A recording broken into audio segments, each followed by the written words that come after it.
do when they hear prepare your family at ready.gov/fire drill. Brought to you by FEMA, the Ad Council, and Make Safe Happen. Teens in foster care will love you, even if you don't know the lingo. Dad bod, noun. The result of the occasional donut, always washed down with confidence. Brought to you by the U.S. Department of Health and Human Services, Adopt U.S. Kids, and the Ad Council. Visit adoptuskids.org. News Radio 690 KTSM El Paso. Live from the KTSM AM 690 studios, it's Talk El Paso with Andrew J. Polk. Be a part of the show by calling 915-544-KTSM, 915-544-5876, or comment online on our stream at facebook.com/Talk El Paso. It's 4 p.m. Mountain Time, and that means it's time to talk El Paso with Andrew J. Polk. Thank you all so very much for joining us here for Talk El Paso, airing live on News Radio 690 KTSM. I'm your host, Andrew J. Polk. Thank you for tuning in, however you may be doing so, be it on air, online, live streaming through the free and reliable iHeartRadio app, or joining us over on the various social media pages we're up on these days, facebook.com/Talk El Paso, the Talk El Paso channel over on YouTube, Twitter at Talk El Paso, or Twitch, Andrew J. Polk. All of that is to say that there's a lot of ways to get at us, as we already have some likes and reacts and people tuning in, chiming in over on the social media. Flocka Jimenez dropping that like. We do appreciate that because it helps get the word out there. The algorithms treat it in its own particular way. And also, if you want to chime in during the show, that's one of the better ways to do so because the conversation takes on its own tone and tenor over there on the social media. But this is not to say that we dislike or even ignore our other parts of the audience here. We'll be opening up those phone lines a little bit later in the program, as we usually do. A lot to talk about here today. That countdown creeping ever closer, almost 12 hours away, technically. Well, I guess businesses have to open here, but okay, let's call it half a day, give or take, for that whole beginning of the legalized retail sales in New Mexico, and more everyone coming out of it. John Brazelton saying that tomorrow everyone can get high as hell, higher than a kite. Gonna feel a lot of people floating around here. Sandbag sales, I expect to keep people grounded, will be booming tomorrow as well. But he also, there's the more sobering aspect of it, a new generation of drug addicts. I mean, I'm not going to do the whole, no, you can't get addicted to pot, because I know more than a couple of people who, when I've known them anyway, just were not able to function. So maybe technically not addiction in the clinical sense, and I'm not a clinician in any case, but it's splitting. It's almost a semantic argument at a certain point here. So I'm not going to, be on my high horse about that. We're certainly going to see some issues from it, and we got a lot to talk about when it comes to even some more details, not like huge statements coming out of the El Paso Police Department to some local outlets in town, but some more details coming out on just general enforcement and the problems that might be seen from it on this side of here, plus just a whole lot of eyes on El Paso, because there are some statewide outlets that are doing the whole, hey, New Mexico pot marijuana legalization is coming here. Flocka Jimenez saying, could this all be an April Fool's joke? I was kind of wondering about that when they set this as a date, being like, really? You're doing something major. You're doing a huge thing immediately on the day when things are most suspect. Like any person who has been in any kind of public relations, media, business sense, you don't announce or make any huge changes April 1st. You just don't, because it's going to get lost in the milieu of all the other joke announcements coming out there, / you're going to run into the issues of people probably just straight up not believing you, because that is entirely possible. So, I mean, yes, I think that they, Alejandro Dozal also chiming in there. Thank you for doing so. Do appreciate it. But so to Flacco's point there, I mean, I think they run into this risk, but I mean, this has been on the books for a while now. Again, the legalized use has already been and possession at small levels, though an ounce is still, to my understanding, quite a lot of pot. So you call it small comparatively in this case here for a while, but it does seem that, well, I believe it's going forward. There's too much going around it. Whether or not you believe it or not, that's entirely your prerogative. Just, I wouldn't say to consider it an April Fool's joke when you, well, get pulled over and have issues with it. So I was planning to get into this a little bit later, but let's go straight into here. No relation to us, of course, but KTSM TV, or News Channel 9 better known, had an interesting statement that they got out and reporting on yesterday, I believe, from the actually El Paso County Attorney's Office, or the District Attorney, I guess I should say. They did say, I mean, to get the statement you expect from the police department, that basically, yeah, it's still illegal, and sure, we have the cite and release program. There are still felony level possessions you can run straight into. RJ asking, any chance Beto runs for office in New Mexico now? It's a Beto world and he should rule it. New Mexico politics have always been this interesting straddle of issues. I mean, it always has its own tenor in New Mexico here. So, I mean, I think he's pretty well locked into this current race here.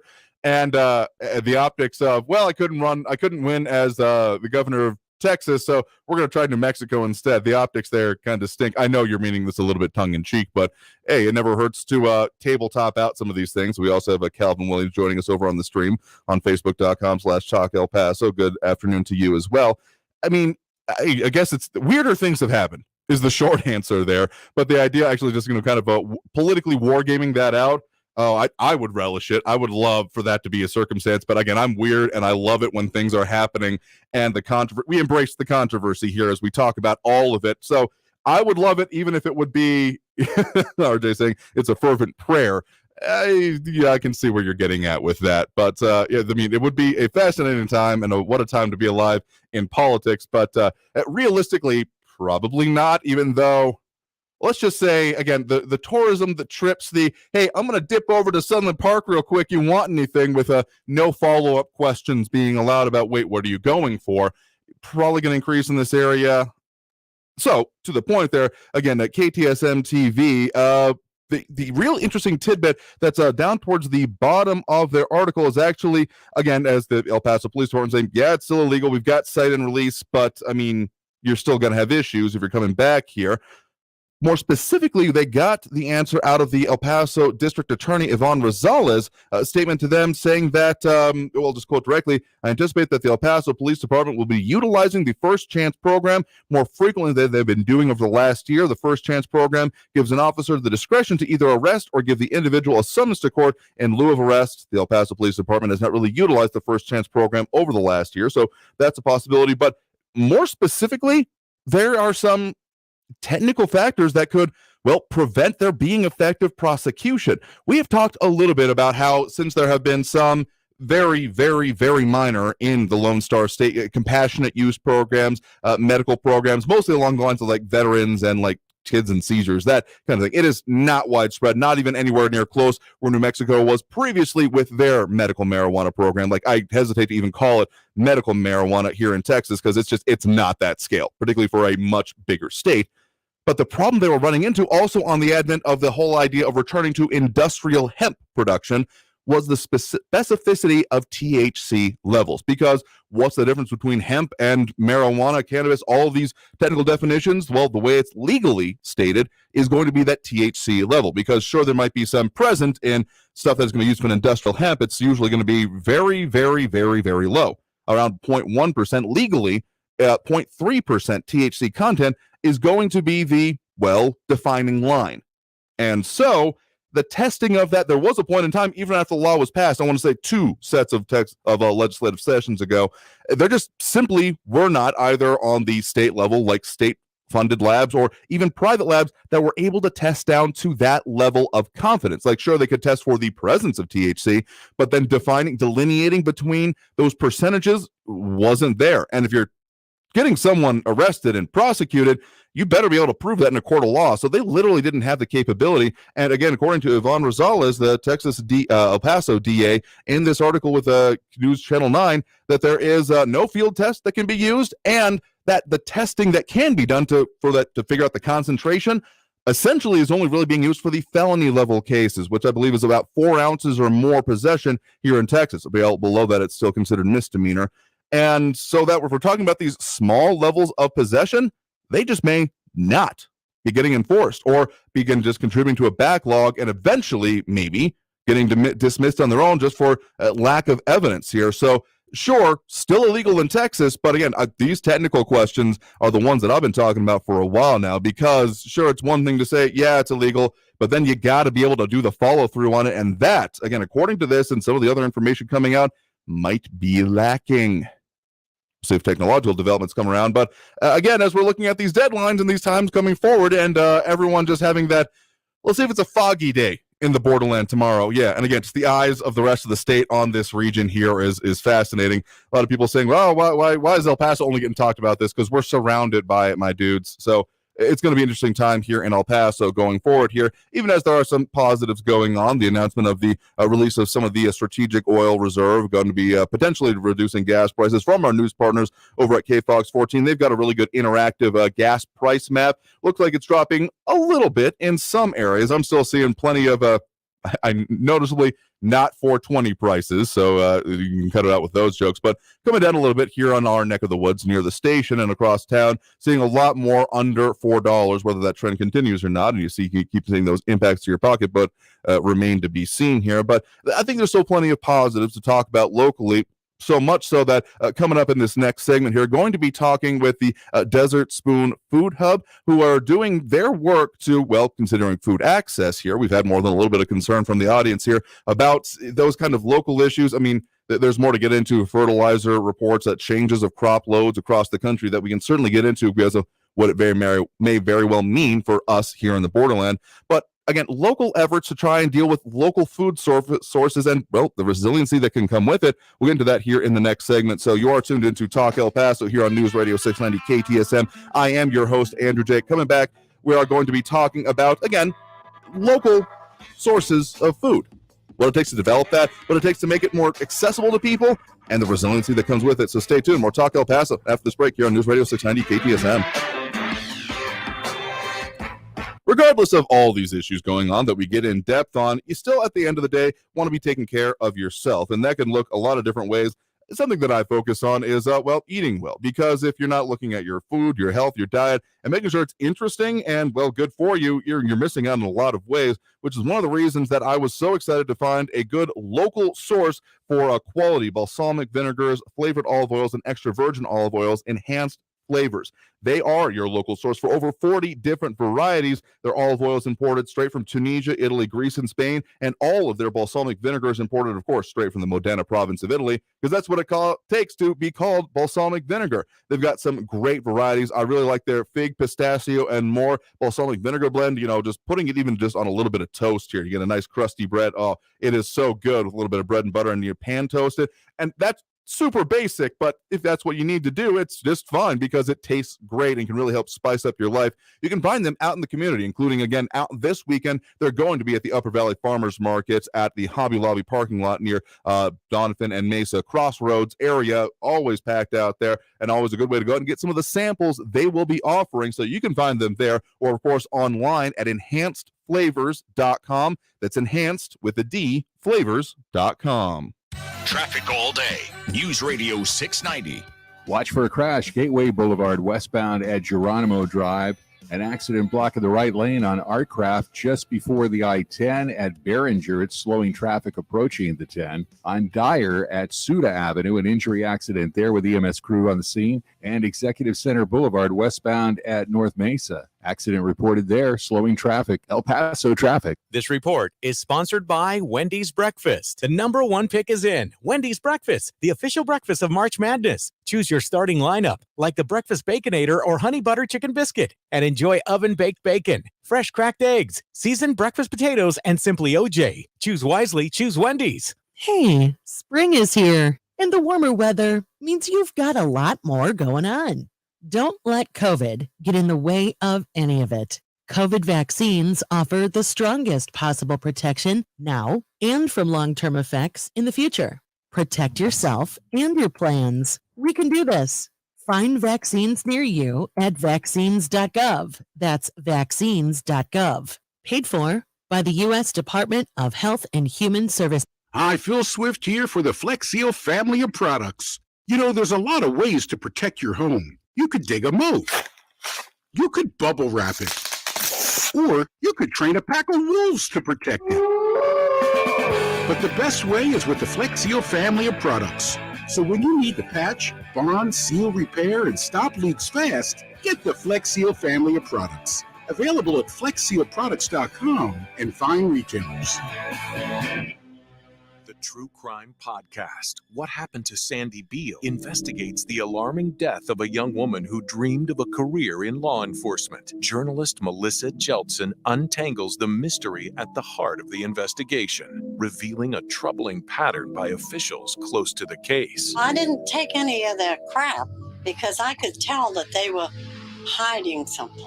Listen to What Happened to Sandy Beale on the iHeartRadio app or wherever you get your podcasts. Tim's taxes were an unbelievably tangled mess. The IRS just wouldn't work with me. Then Optima got involved, and I mean, they really got involved. Optima Tax Relief is A+ rated by the Better Business Bureau, and they've resolved over $1 billion for their clients. It's like having two lives, the one before Optima Tax and the one after. Do what Tim did. Call Optima now for a free consultation. Call 800-783-8055. 800-783-8055. Optima Tax Relief. Testimonial from an actual client. Some restrictions apply. For complete details, please visit OptimaTaxRelief.com. Weather and traffic info. You need it? We have it. Traffic and weather all day. Stay informed. News Radio 690 KTSM. El Paso's News Radio 690 KTSM. Live from the KTSM AM 690 studios, it's Talk El Paso with Andrew J. Polk. To be a part of the show, follow on Facebook at facebook.com/Talk El Paso. Now here's your host, Andrew J. Polk. Thank you all so very much for joining us here for Talk El Paso, airing live on News Radio 690 KTSM. I'm your host, Andrew J. Polk. Thanks for tuning in however you may be doing. So a lot of ways to interact with the show. A lot of people commenting, tuning in and joining us over on the social media right now. RJ, Calvin Williams, Alejandro Dozal, Flaco Jimenez, John Brazelton, and more. If you want to drop your likes, reacts, or your comments there, that's where the Skeptic Squad lives and the conversation. Well, the Thunderdome forms daily, and forewarned, forearmed if you're going to wade into it. Yeah, it's a good time. I enjoy it, but I'm weird that way as well. Talking about some of the subjects we're going into here today, I mean, we are looking at a lot of issues happening worldwide, of course. I mean, gas supplies, whether or not you totally believe how exactly we're getting where we are, starting to sink down just a little bit here. RJ saying here something about sanctions being lifted on fertilizer. You look into that, I think they realize the stupidity of it, as in cutting out your own nose off. So, I mean, sanctions are a part of it, sure, but I mean, China and Russia were already doing this on their own, kind of unilaterally, about keeping more of it in-house even before the conflict in Ukraine started here. So I don't know if sanctions are really going to solve that issue, and we're already seeing, reported by Reuters and others here, that there are going to be some maybe shifts in domestic production away from fertilizer-intense industries, such as, corn, grain, etc. production, and into more things like soybeans that are a little bit less reliant on it. So we are looking at some shifting situations. Now, direct production-wise, maybe not so much impact from that here in the borderland because we're not seeing so much grain production here, but I am sure that there's plenty that is going to be impacted by it. If you relied on a source of things and you suddenly don't have it anymore, this price skyrockets. Ring a bell with some of the situations we've seen lately. You're going to run into some issues here. So in dealing with that, you may be wondering, okay, what can we even do locally? Well, there's actually been an organization we've had on the show at least a couple of times in the past and some of our other programming that is literally breaking ground on trying to address that here in recent weeks. Been some concerns expressed by viewers and listeners here about how do we take care of the people in our region? How do we deal with our own food supply? And something that they are very much focused on. The Desert Spoon Food Hub, you may have talked about them. I was able to sit down with them a little bit earlier this week, and while this news and issues keep coming forward, they are again advancing on, dealing with it on a local or more regional level, really would be the better way to put it here. So I was able to speak with them. Here is that interview. Enjoy. Welcome back here to Talk El Paso, airing on News Radio 690 KTSM. I'm your host, Andrew J. Polk. Thank you for tuning in, however you may be doing so, be it on air, online, live streaming through the free and reliable iHeartRadio app, or joining us over on the various social media pages, Facebook, YouTube, Twitter, and Twitch, Talk El Paso, or Andrew J. Polk on most of those platforms. You can find us and see the full broadcast and the, interviews that come along with it. So to that point, joining us right now, we have Adriana Khloe, the director for Desert Spoon Food Hub. Thank you very much for joining us today. Thank you for having me. Absolutely. It's been, I think I was looking up exactly right before we started talking here, that it's been, let's just call it 2 years, since we've had y'all on the show. I've talked about the subjects that you all address, if not yourselves directly, definitely a few times in that interim, but it's kind of crazy to think that that was 2 years ago already. Feels like much longer, and yet that it wasn't that long ago at all. Totally. Absolutely. So we're talking about a couple of things involving you all, including some new efforts and some new programs you have going on. But for people who may have forgotten in those interim couple of years here, what is the Desert Spoon Food Hub? Yeah, so Desert Spoon is a nonprofit food hub. We serve both the farmers, our local farmers, and also our consumers in the area of trying to create a more food secure region, really with the basis of putting investments into our agricultural potential of this region to create food security. And I mean, this is something I've been interested in a while, just personally, the idea of more localized chains. I mean, it makes more sense to me personally. And I feel like it's in these interim 2 years, and particularly within this just last calendar year, that level of interest and probably concern from the general community is probably hit a new level, would be my assumption for you all. Yeah, absolutely. I mean, we started back in 2015 of, trying to create a more localized food system, a little bit more equitable, fair pay for our farmers. And then, the pandemic hit and it kind of got pushed up into like everybody's viewpoint of, when we saw shortages at the grocery store, like where's our food coming from and how dependent are we on outside food sources? And then now we're seeing it with prices. Oh, yeah. Food prices are going up insurmountable, right? And that's all geared towards, long distribution. Gas prices are going up, labor shortages. So when you have a system that kind of relies on outside food sources, when there's vulnerabilities around that food system, communities that are the furthest from that chain are going to get hit the hardest. I mean, it's often even just set of plans or concepts being put into place. The more moving parts you have, the more points of failure you have. And that absolutely applies to a very long chain distribution system. If you're having to get everything, and again, the whole just-in-time supply system that we've seen not quite the collapse of, but you can see it from here kind of thing. And all of that is then just, when it comes to the work you all do, making it make a lot more sense to a lot more people, I think, right now. The idea of having locally based, more locally controlled, because I mean, there's not much we can do about the planting of wheat in Ukraine right now, for example, and the impacts that may come from that. But there's a lot more we could potentially do when it comes to, well, previously now, I mean, reap what you sow and, make hay while the sun is shining kind of thing. As much as we'd love to have hindsight be 2020, in the situation we're in now, you can make a better bit of control over, well, what's right in your region. Absolutely. And there's a really great partners. I mean, the idea of the local food system is to not to replace our existing food system, but it's to kind of create a safety net underneath. If something were to happen to that larger food system that's built off of efficiency, we don't have anything right now to kind of help us along the way. So we have amazing partners within the region. We actually work off a 400-mile radius.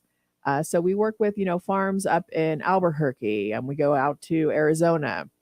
And it's really kind of creating this network to shorten those supply chains and really kind of resource share and make sure the farmers that are in this region, we primarily work with small farms. And usually their model doesn't fit within the efficiency of the large food system that we work off of. So we're all trying to figure out where their place is and then how to get those products to market. So there's a lot of logistics around moving local food that really kind of rely on food hubs. It's primarily nonprofit food hubs that receive funding to continue this work. So again, that work that you all do, people may be familiar. I mean, there's similar concepts out there, such as like CSAs, but again, you all work a little bit differently because the CSA is a little bit more direct interface with farmers directly to consumers here. But you all, again, regionally kind of taking it all in and then putting it out in the various ways you do. And that's one of the exciting things to talk about here. And again, if you're just joining us, guest right now is Adriana Khloe, director for Desert Spoon Food Hub. You want to find out more about them, their website, desertspoonfoodhub.org, because the last time we had y'all on, you were doing the community farm box. Again, kind of a shifting of that concept and bringing in all of that. But now you all have the community market that you all have now broke ground on. So that is something that I think you hinted at back at that point in time. But again, to remind people or people who may not have been listening at that point in time, what is the idea behind that? The community. So we started with the community farm box, and that's a farm box that people can subscribe to. But we also know that takes a certain commitment and a type of shopping level or what you're used to eating. And so the community market is being built in the Central Rio Grande district of El Paso. They had a Vista supermarket that closed in 2019, leaving the community extremely food insecure, as what we call a food desert. And the community market is really a way for us to kind of build equity within the programming that we have to make sure that everybody has access to this food, high quality, nutritious, healthy food. It was a project that was funded through the Healthy Food Financing Initiative through El Paso County. And attached to that grocery store, it'll be a small mini market, is also our distribution center. So it's going to kind of we'll have product coming in and be able to support that nonprofit grocery store that we're creating. So yeah, that phrase right there, the nonprofit grocery store, that may, to a lot of people on its face value, not make sense. I mean, absolutely. The profit margins are notoriously thin on grocery and minor retail operations like that in the first place. So why go this route about? I mean, besides the fact that you all are a nonprofit and that's your focus, this kind of a model then for a grocery store, how does that work? Yeah, so a nonprofit grocery store is really trying to kind of decrease that gap in food access. And so nonprofits come in, start a grocery store. It's going to look like your normal grocery store. It's going to look like a mini market. But what we can do is add programming for food assistance to where everybody can shop in this market. It'll look just like a grocery store. We'll probably have memberships so that we can kind of figure out who needs food assistance and who doesn't. And the idea that the nonprofit grocery store, it's really driven by the community. So there'll be a lot of community input as far as what we're having inventory wise. And then on the other side is how do we blend in the local farmers into this market as well? Because again, the community farm bucks that you all have had has been a lot of great stuff. I mean, the seasonal stuff, you actually get the reflection of the seasons that you don't get when you go to the regular grocery stores these days, because everything's there all the time. The peaches might get bigger or smaller, but they're always there, even if it means that they're coming from halfway around the world sometimes here. So you're going to be getting that aspect of it. But I mean, then also just the way you all are going about it and doing it. I mean, again, this has been a long-term goal for you all. So what kind of, we've now seen the groundbreaking happen in recent weeks. What's the kind of time frame that you all are looking at to have this online and start developing out this kind of programs you're talking about? Yeah, we're hoping to open actually in November of this year. So between now and then, we're currently in construction, and we'll start doing inventory surveys to try to figure out how we incorporate culturally appropriate foods in this market and blend our different consumers. We have the consumers that have been part of us with the farm box. And then we also have to make sure we're meeting the needs of the immediate community that we're serving. Because even though there's a mission and a focus that y'all want to have, if people aren't going to do it, they aren't going to want it, they're not going to, buy it, it's not going to work. Absolutely. I mean, that's kind of the model of all our programming. Consumers have a lot of choices. And when we're trying to make sure that we have a fair marketplace for our local farmers, but also meeting the needs of the consumer, there's a fine balance between the two. And especially when you have equity in mind, making sure that the farmers get paid fairly, but also meeting the pricing that the consumer can actually pay. That's why we're a nonprofit, so that we can bring in funding to kind of blend those two sides of the food system together. So given kind of just zooming out from all of this here, given the issues that we have continuously seen over these last couple of years when it comes to supply and whatever these continued disruptions coming out of Europe and potentially beyond, maybe, I mean, it's my crystal ball is cloudy at best, and it's been a lot cloudier lately. How important it is going to be to continue to develop these, focus on these, or at least even get just people thinking about where they're getting their food, how they're purchasing it, and what that means for how they might get it in the future. All of that, how important is that going to be, just even for our community going forward? It's going to be extremely important. I mean, I think we're already seeing the, what we call the conscious consumer. It kind of first started in the health field and looking at, the labels and what the ingredients are. But now it's kind of shifting more into where is my food coming from? Who's growing it? What process is being used? How is that food being grown, impacting the environment, impacting, farm workers? So there's already a shift that's happening a lot in the consumers. And you'll start seeing grocery stores and the market, the marketing of these products also shifting. So it's nice that it's already kind of opening up the door. El Paso, has some ways to go to kind of shift that idea, right, of where our food and the idea that food is expensive. It's hard to grow here. There's a lot of inputs that happen to it. But we're seeing it all the way down from the federal government as far as the investments into local food systems and the importance of farming in regions. I mean, it really comes down to even just more basic idea of resiliency of the region, because like you said, because of the shocks that are happening to the global supply chain, and it's hard to tell when or if that's going to stop in the near future. So making this area more resilient and more resistant to the impacts that maybe, again, happening, whatever is going to go on nationally or internationally here. But then also the point you brought out about making this available to just about anyone, regardless of point here. I mean, we have seen record and continuing demand with like the food banks and other food pantries in our area. So from that aspect, how important do you feel this kind of work is? Extremely important. The beauty of food hubs is that we can pivot back and forth because we are a nonprofit. During the pandemic, we were doing about 200 farm boxes a week to deliveries to homes that just needed access to this food, and they were subsidized through grants.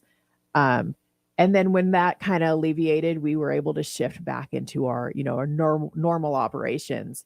But yeah, when you're looking at food insecurity in a region, you have to approach into the economic development. How do you grow jobs? How do you make sure that production in the region and food availability in the region is there? Right now we say, we have high food insecurity, but as a region, we're food insecure because we just do not have production here. I think it's less than 1% of our farmland is actually in production for edible food. So yeah, there's a lot of challenges when you're looking around food insecurity, and it's going to take a lot of partnerships and a network of organizations working together to kind of figure out how do we address the root causes of hunger and food insecurity in the region.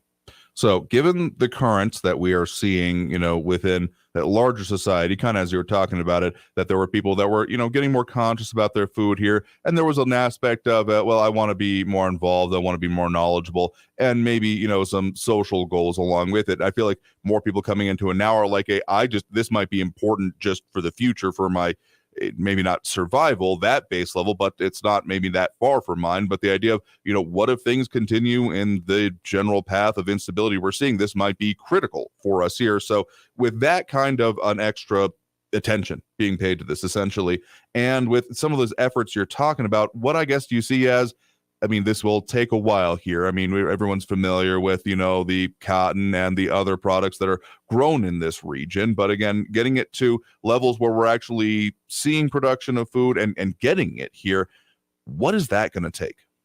It's going to take investments. It'll take investments in infrastructure all the way from the farmer all the way to the distribution. As far as investments into food hubs, to make sure that we have the processing and the distribution available and logistics to move this food.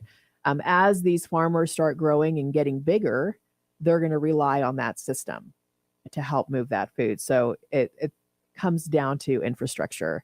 And then, of course, like, science and research. Our region, luckily, not luckily, but we've experienced a drought. We were in a desert, and a lot of the models that our farmers use are advanced, and the other parts of Texas or even this nation will look upon us on how we've adapted, because if we can grow here, and we do, our farmers are amazing at what they are able to grow.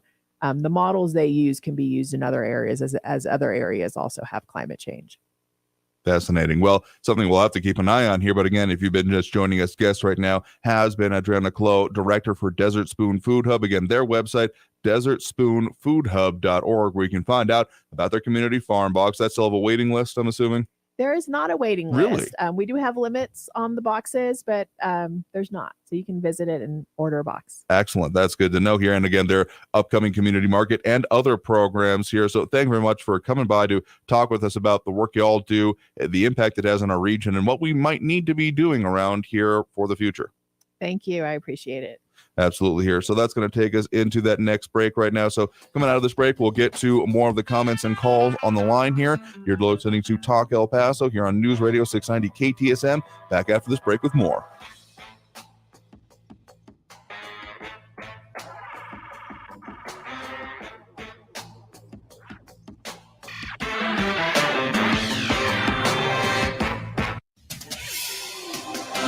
Paso's News Radio 690 KTSM.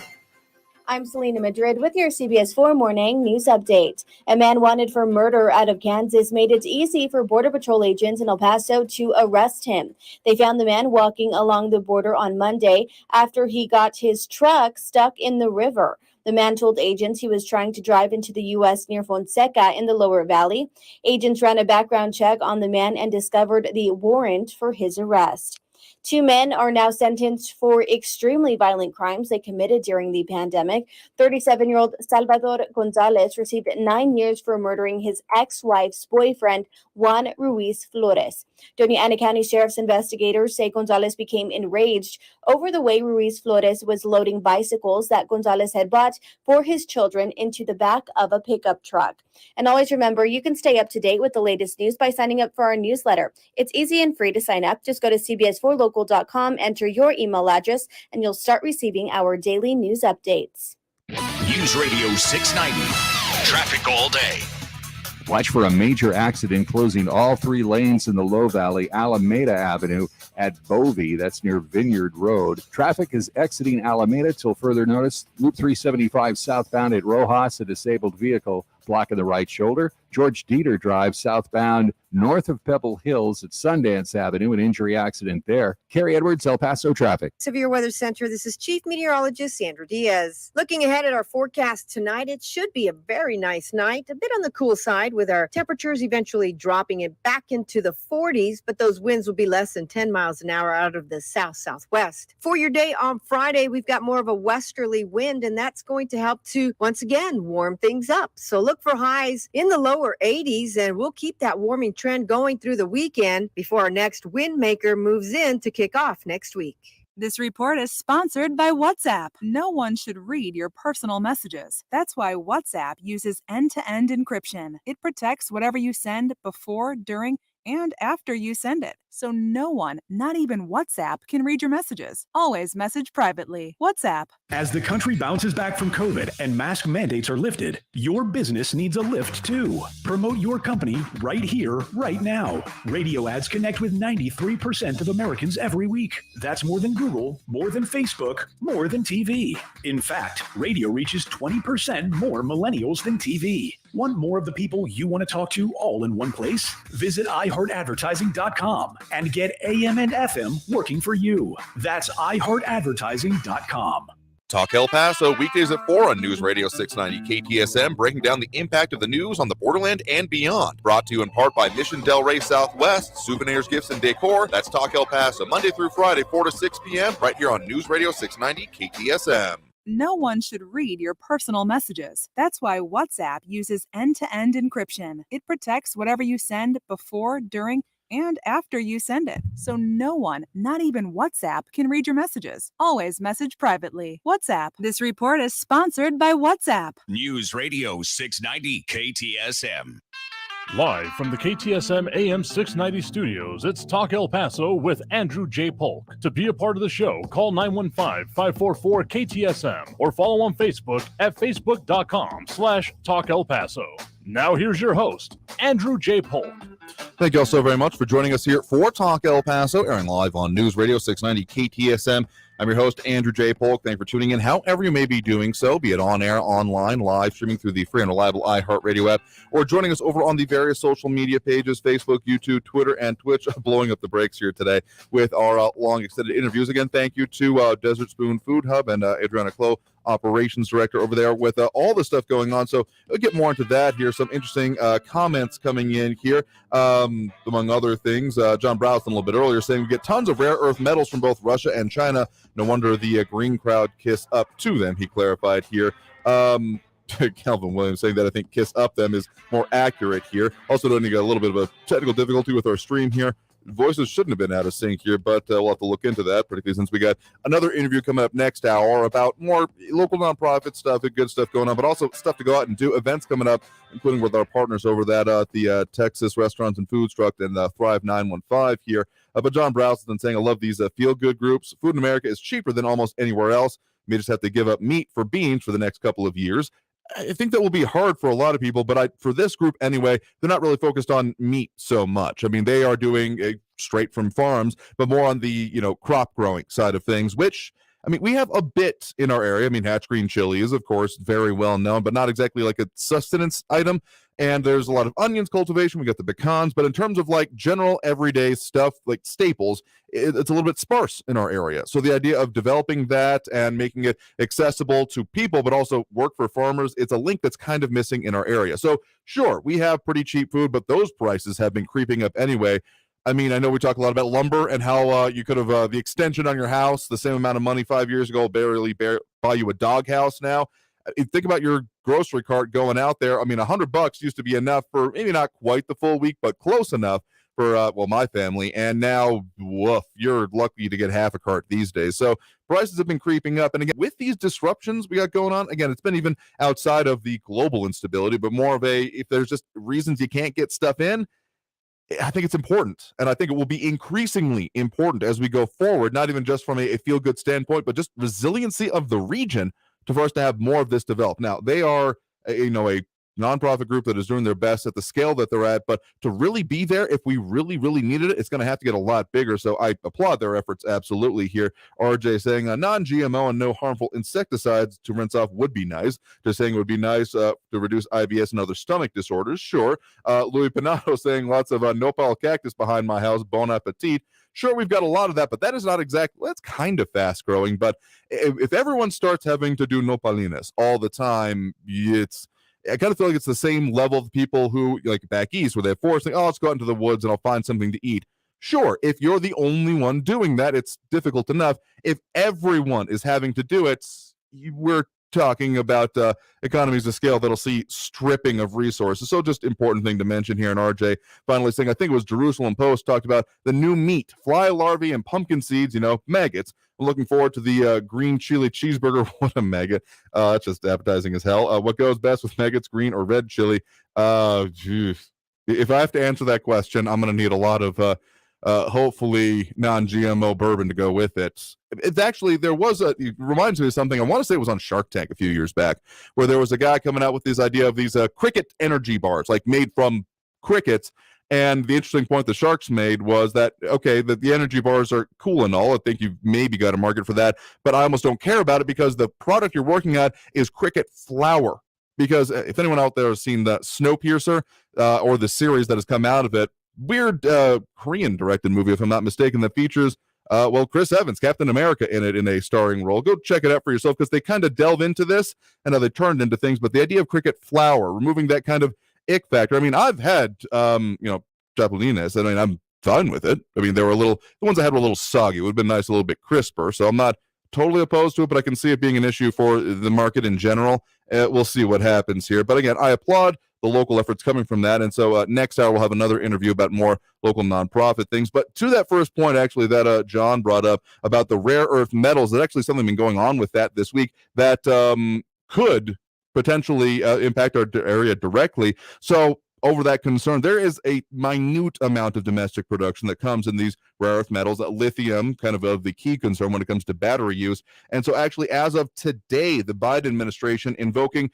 the Defense Production Act, that one that most recently came up in the starting stages of the pandemic when they were using that to ramp up production of like the ventilators. You may remember that more directly, now being applied to the idea of these rare earth metals and things going into battery and other components here. And now, of course, we brought this up a couple of times. That's, some of the concerns that had showed up in our region. I'm blanking out the name at the moment. I'm sure someone else might remember a little bit more clearly than these.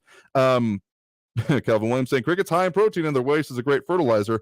We'll see. Again, I think there's some marketing concerns here, but well, just to put it in perspective, lobster used to be considered a waste food and basically the equivalent of sea-based cockroaches, and that is hell of a market. I mean, literally, it was written into medieval or like early colonial era indentured servitude contracts that they could not be served lobster more than a set amount of times per week. Like literally. And they used to use it as fertilizer there too because there was A, so much of it, and B, it was seen as so undesirable. So things can change.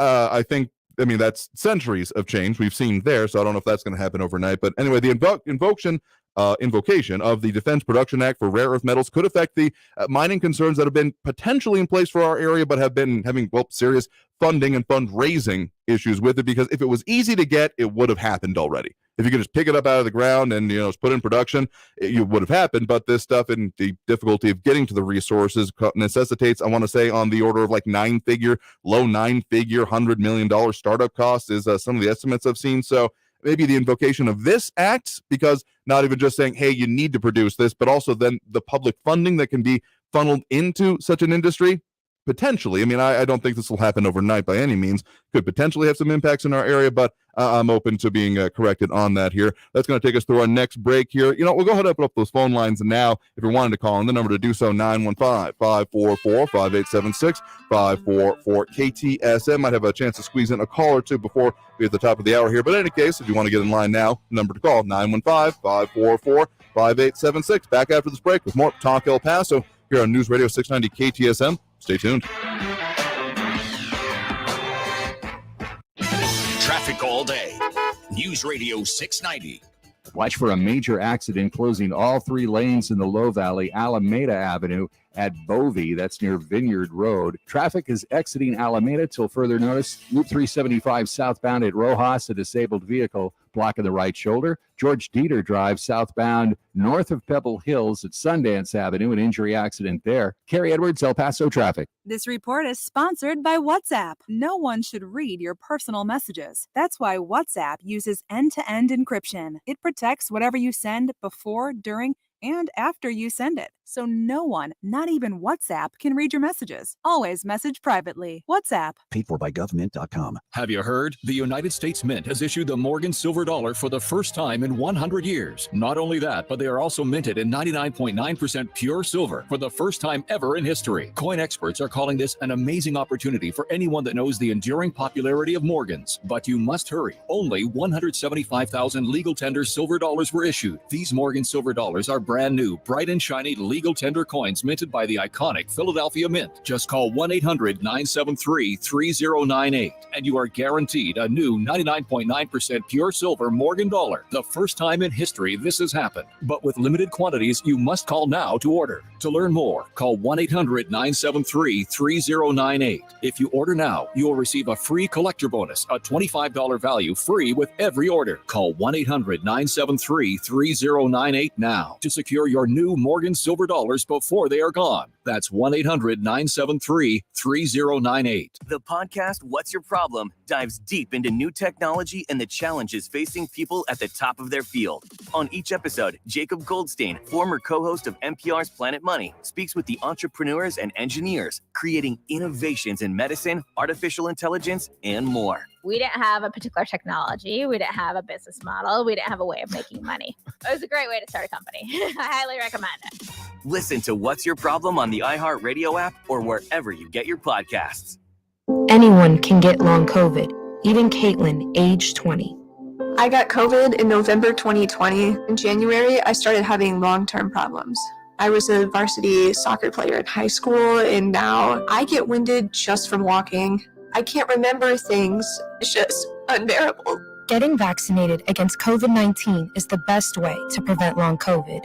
Find vaccines near you at vaccines.gov. Paid for by the U.S. Department of Health and Human Services. Your happiest spring starts at Lowe's. And right now, save $50 on the Cobalt 40-volt self-propelled mower. Was $399, now just $349. Lowe's, home to any possibility. Selection varies by location while supplies last. Valid 3/31 through 4/6. News Radio 690 KTSM El Paso. Live from the KTSM AM 690 studios, it's Talk El Paso with Andrew J. Polk. To be a part of the show, call 915-544-KTSM or follow on Facebook at facebook.com/Talk El Paso. Now here's your host, Andrew J. Polk. Thank you all so very much for joining us here for Talk El Paso, airing live on News Radio 690 KTSM. As always, your host, Andrew J. Polk here. A lot of stuff we've been talking about this hour. We're going to have a shortish segment here because we've talked a lot and had a lot of good conversations here. I appreciate our guests here and the commentators that we have chiming in over on the social media, Facebook, YouTube, Twitter, and Twitch. We do have that phone line open now as well ahead of our next interview, so we'll get to a few more here in this next segment here. So if you wanted to call in, the number to do so, 915-544-5876. 544 KTSM. Calvin Williams with just the boundless confidence and enthusiasm that I do not deserve, saying I could use my pull/connections and bring Elon Musk to invest in the El Paso area. I am not going to take credit for what is, I mean, there's already some small scale. There's Tesla present in the area. He's kind of relocated to Texas overall, but I doubt he'll be doing it much more. The best we could probably do in the area would be maybe like a dealership, but Tesla notoriously doesn't do dealerships, and that's why they keep running afoul of Texas laws, because Texas laws are very, very, very much in support of dealerships and the whole way that cars are sold that you're used to. It's pretty well enshrined in Texas law. So, yeah, sure. If he comes here, I will totally take credit for it, but he's kind of focused more on Central and the, Boca Chica, Austin, that kind of a thing here. So he's in Texas. And I'm not going to claim credit for that. But again, the boundless confidence, enthusiasm that I do not deserve. But hey, I mean, who knows? We've had stranger things happen to people noticing things here in the borderland, though it probably irks some people if just some random radio host was able to bring a major multinational industrialist to the area. But stranger things have happened. Open invitation, Elon Musk, if you're out there, come on by. I'd love to talk to you on the show about investment in rare earth, because I mean, you would have some concerns with it. So let's talk about that, getting you to do some angel investing in rare earth mineral mining in the region here. Why not? Anyway, that's going to put us due for that next break right now. I told you it was a short segment here, and I wasn't lying. So we're going to come back, talk more about this and all the various issues affecting us here in the borderland. Plus, interview coming up next hour, going to be with the Alzheimer's Association, West Texas chapter thereof, and Thrive 915 events about an issue that they got coming up here, an event this weekend, because I know people want to get out. So we got one from our partners to discuss with you, plus how it goes to support, well, right here in our area. So again, if you want to get on the line right now ahead of the next hour, 915-544-5876, 544 KTSM, or with a good comment. We'll have to get to that here in the next hour. So see you after the top of the news with more Talk El Paso here on News Radio 690 KTSM. Don't go anywhere.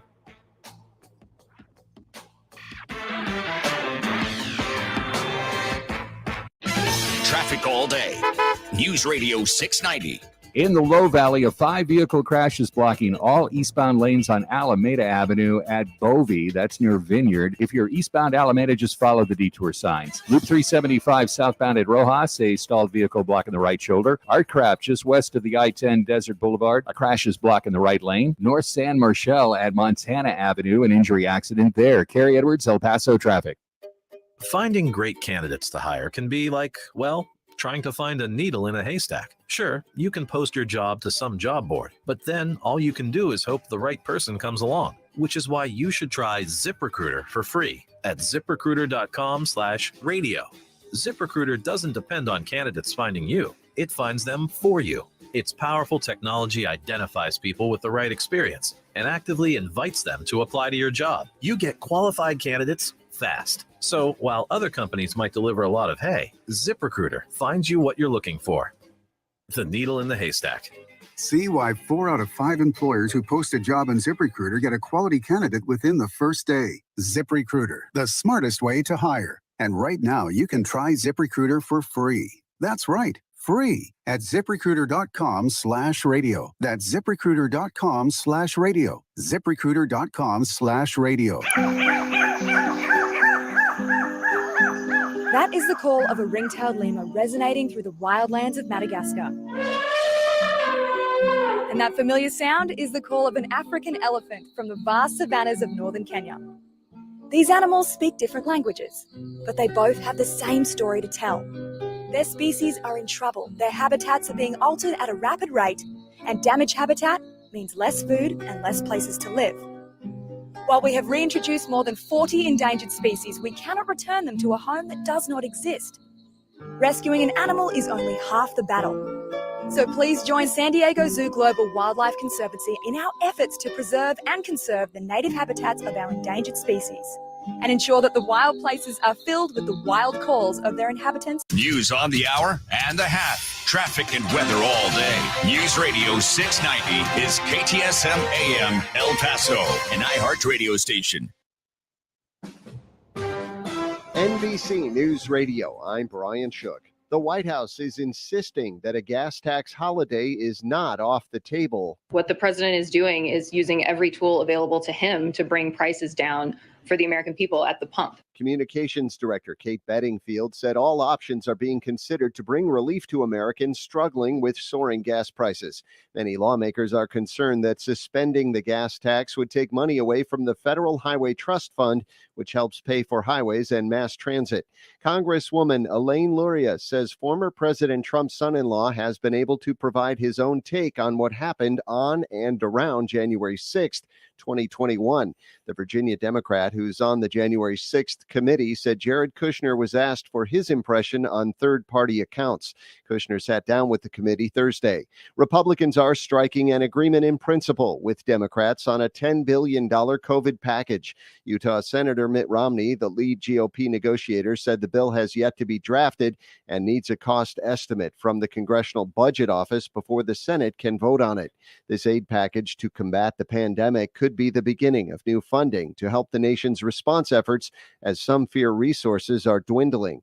The Justice Department is issuing a letter to all state attorneys general, reminding them about provisions protecting transgender youth against discrimination. Lisa Taylor reports. A DOJ official said the letter reaffirms state and local officials' obligation to make sure their policies don't harm the health and safety of children, regardless of gender identity. The letter advises states that laws and policies which stop individuals from getting gender-affirming medical care could infringe on federal constitutional protections. I'm Lisa Taylor. The parents of a former Marine imprisoned in Russia say their meeting with President Biden went well. You're listening to the latest from NBC News Radio. A bill that would have required parents to tell schools if they own guns failed during a committee vote in California. Dina Kodiak has the details. The bill only received 2 votes in the 7-member panel. Senator Anthony Portantino said his bill can help prevent mass shootings and other tragedies. One senator said a better approach is to address mental health. The bill would have made parents with a public or charter school attending student to disclose once a year if they have any firearms at home, describe how they store them, and how the student can access them. Tennessee lawmakers are looking at legislation that would ban transgender athletes from participating in college sports. Governor Bill Lee has previously said allowing transgender athletes to participate in female sports would destroy women's sports. According to civil rights activists, Tennessee legislators are currently discussing 17 bills aimed at LGBTQ people, which is more than any other state.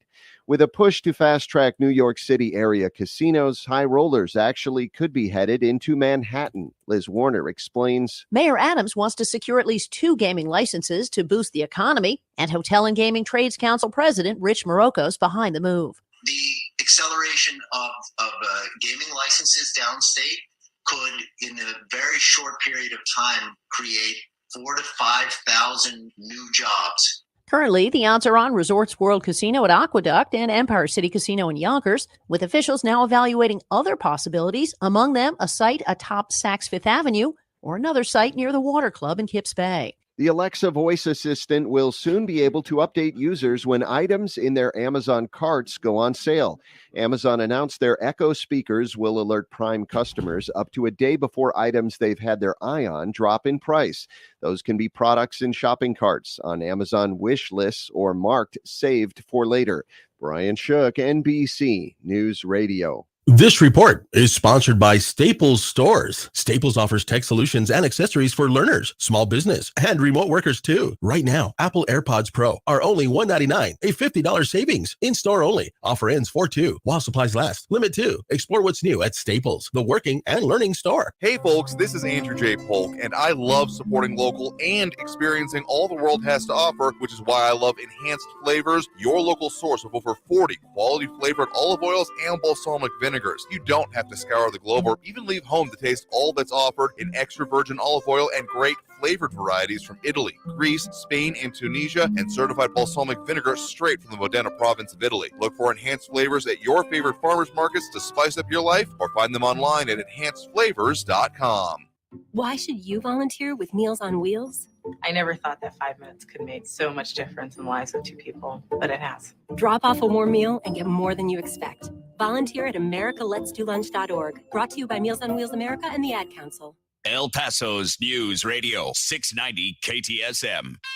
Live from the KTSM AM 690 studios, it's Talk El Paso with Andrew J. Polk. To be a part of the show, call 915-544-KTSM or follow on Facebook at facebook.com/Talk El Paso. Now here's your host, Andrew J. Polk. Thank you all so very much for joining us here for Talk El Paso, airing live on News Radio 690 KTSM. I'm your host, Andrew J. Polk. Thank you for tuning in, however you may be doing so, be it on air, online, live streaming through the free and reliable iHeartRadio app, or joining us over on the, various social media pages we're up on these days. Facebook.com/Talk El Paso, more or less the main page where they, the Skeptic Squad assembles more or less every day, and the Thunderdome comments forms pretty regularly. With Calvin Williams, RJ, Louis Pinato, John Brazelton, and more tuning in, chiming in over there. A lot of stuff we're talking about here today, including the last comment from last hour on the idea of Elon Musk's involvement in our area. Stranger things have happened, but him actually coming out here, again, open invitation to him for the show. Why not? But again, the RJ's interesting comment there as part of it, the idea that shouldn't be too hard, just convince him to leave Austin. Shouldn't be that hard. The town is turning into San Fran. At least San Fran has like reasonable mass transit, reasonable in quotes there. I mean, to everything I've always visited here and been there, and people I know who live there, it's a glorified parking lot. And they've had just issues with getting around for a while now. So that's what part of the reason I think the whole Boring Company was brought up by Musk, but that's a completely separate subject here. Anyway, a couple of things that we're talking about here today, including what's going on with food systems in town. Again, discussing that with Desert Spoon Food Hub.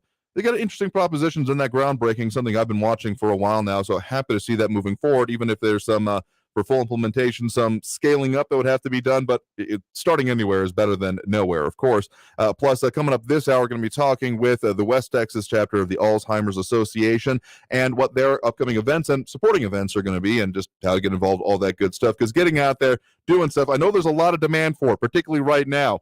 I mean, there's a lot of craziness going on in the world right now, so being able to do stuff locally, fully in favor of it, and we'll keep talking about it as we do here. But I have said that we will have those phone lines open. Again, the number to call there, 915-544-5876, 544-KTSM. So let's get to those phone lines right now. We do have Barbara on the west side here with us right now. Barbara, thanks for joining us. Hi, Andrew. Thank you for taking my call. Mm-hmm.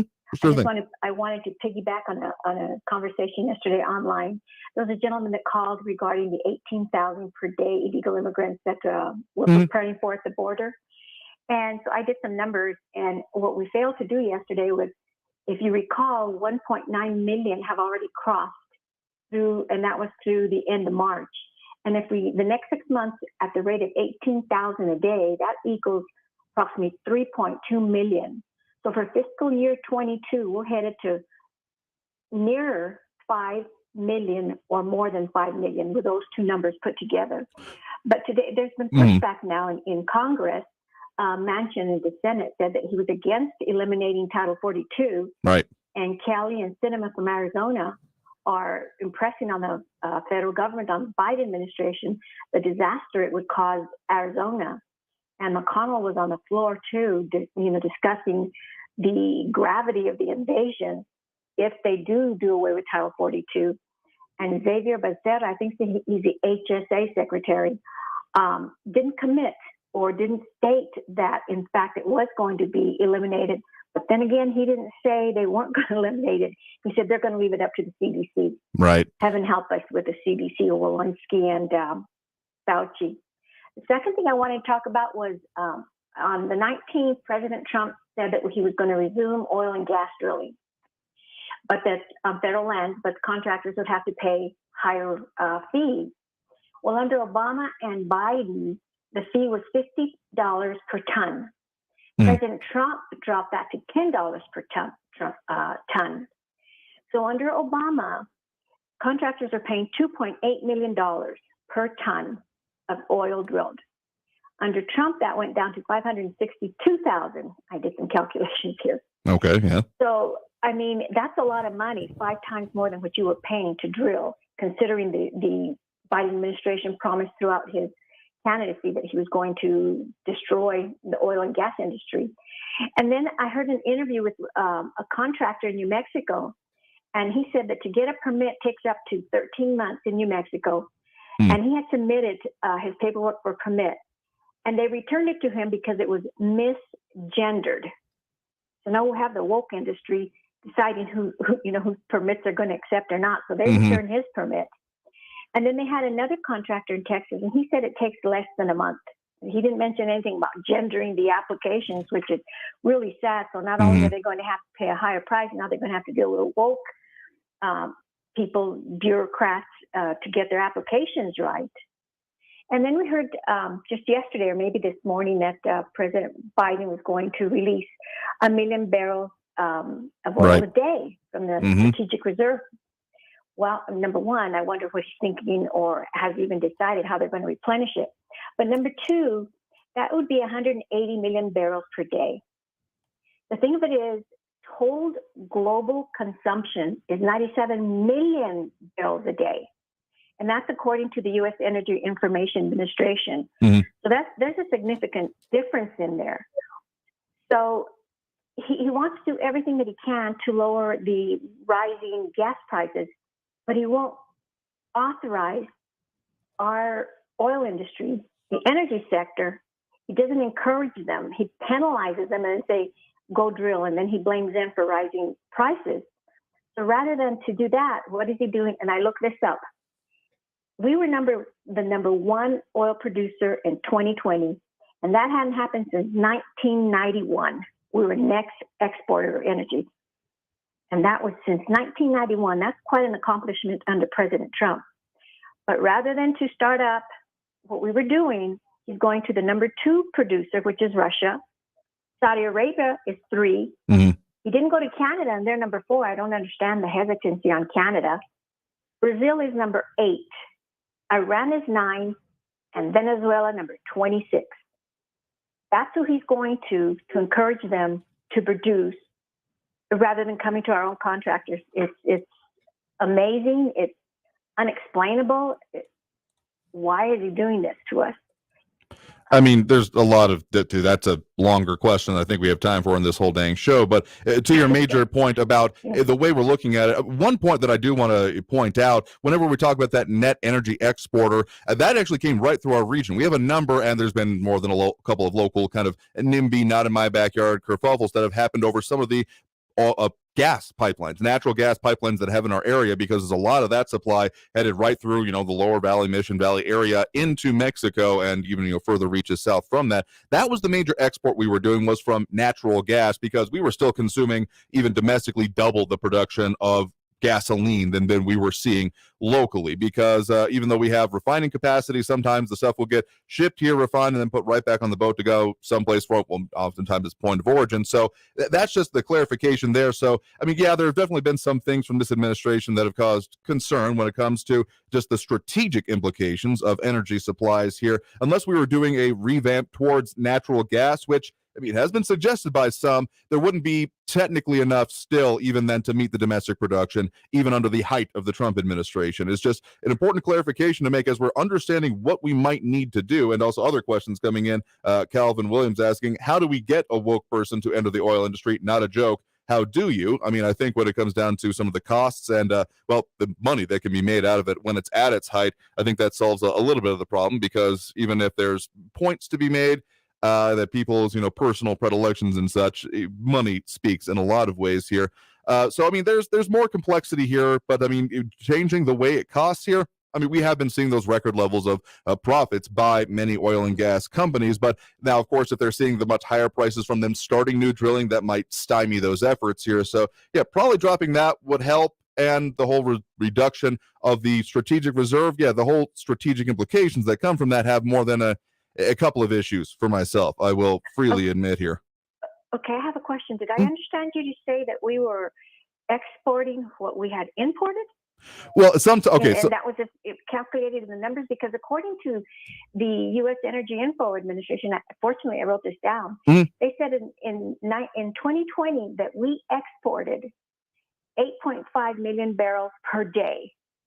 We were importing 7.8 million per day, which we were still a net exporter of about $1 million per day, and it didn't indicate that was anything coming in, but rather it was what we were producing that we were exporting. But so did I misunderstand you?